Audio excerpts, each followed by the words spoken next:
Ladies and gentlemen, a very good afternoon to you. Let me kick this off with some startling numbers and some concerns and how the G20 itself is looking at the whole issue of gender equality and what is the government proposing to do when we put forward our priority called women's-led development. Women and girls represent half of the world's population and therefore half of the world's potential. Amid the intersecting crisis of COVID-19, the triple planetary crisis, and rising political uncertainty, progress on gender equality has not only failed to move forward, but has begun to reverse. Without heightened commitment from the global community, gender equality, a fundamental human right, will remain nothing more than an unrealized SDG 5. At the current rate of progress, it will take 286 years at the minimum to close gender gaps and remove discriminatory laws against women, 130 years for equal representation in positions of power, and at least 40 years to achieve gender parity in national parliaments. These numbers are truly alarming and call for the world's urgent action. Friends, the global labor force participation rate for women is just over 50% compared to men who are at 80%. And women are far less likely to work in formal employment and have fewer opportunities for business expansion or career progression. From an economic perspective, it is well known that reducing gender gaps in labor force participation could substantially boost global GDP and in some regions up to 30%. Gender-based barriers to starting and growing businesses, including discriminatory property and inheritance laws, limited or lack of access to finance, technology, and education, and limited mobility, voice, and representation, besides cultural norms that predefine what sectors are acceptable and what are not acceptable for women, continue to persist. Training for women and girls that focuses on strengthening socio-emotional skills such as assertiveness, leadership, motivation, confidence, resilience, and risk propensity is the need of the hour. Increasing women's access to skills, to support networks, and financing is a huge priority for India's G20 presidency. Friends, there is established as well as growing evidence that women's leadership in political decision-making processes is fundamental for the full realization of human rights and key to effective and sustainable development outcomes.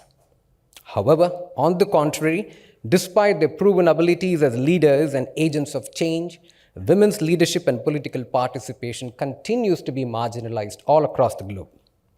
Social and political empowerment are crucial stepping stones in increasing women's voice, choice, and agency. Globally, several international commitments have been made for enhancing women's representation in the political sphere. We saw this in 1979 at the Convention on the Elimination of All Forms of Discrimination Against Women, the CEDAW, which upheld women's right to participate in public life. In the landmark 1995 Beijing Platform for Action, which called for removing barriers to equal participation, and the Millennium Development Goals of year 2000, which took into account women's representation in the parliaments to measure progress towards gender equality. Despite these international commitments, only 26% of all parliamentarians globally are women. In fact, the landmark 4th World Conference on Women, which took place in Beijing, called for measures including quotas for ensuring women's equal access to and full participation in power structures and decision-making. Following this, in 2003, India, through its 73rd constitutional amendment, introduced, practically 30 years ago, which set aside a third of all seats at the village level elections for women, which today has resulted in 1.4 million women being elected as village representatives. This feat is today unmatched globally. Recognizing that more women in leadership increases organizational productivity and maximizes the value of female workforce, India's Companies Act since 2013 has mandated having at least one woman on the board within companies. Furthermore, the Securities and Exchange Board of India beginning 2019, requires the top 1,000 listed companies by market capitalization to have a woman board member who is also an independent member. Friends, while not enough by itself, achieving universal girls' education has proven to improve gender equality significantly. Each additional year of schooling can boost a girl's earnings as an adult by up to 20%, with further impacts on poverty reduction, better maternal health, lower child mortality, and reduced violence against women. In an age that is largely shaped by technological advances, women and girls deserve access to education that prepares them for jobs of the future and partake in the opportunities offered by the fourth industrial revolution. However, girls continue to be underrepresented both in STEM education and as STEM workers.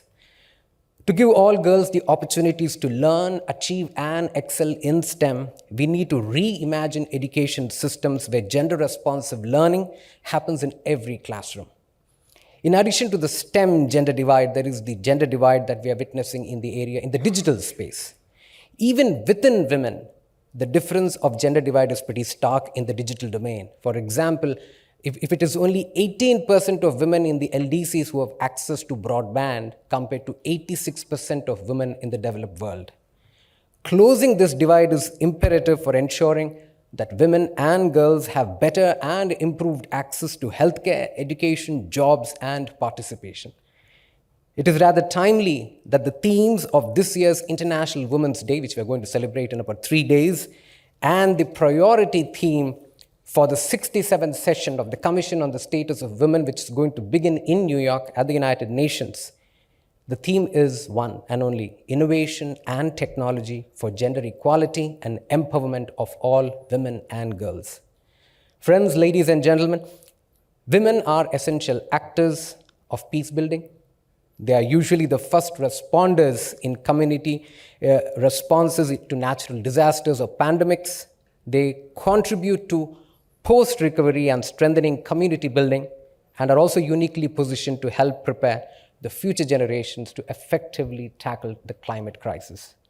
Women's ability to participate equally in the markets, their access to and control over productive resources, access to decent work, control over their own time, lives, and bodies, and increased voice, agency, and meaningful participation in economic decision-making not only spurs economic productivity, but is essential to achieve peaceful societies and sustainable development. India's G20 presidency offers an unprecedented opportunity to develop a definitive agenda to progress towards women's-led development. Its implementation, however, will require bold, coordinated, and multi-stakeholder action. Building upon the initiatives of the past G20 presidencies, we need to find a definitive solution for addressing the gender divide.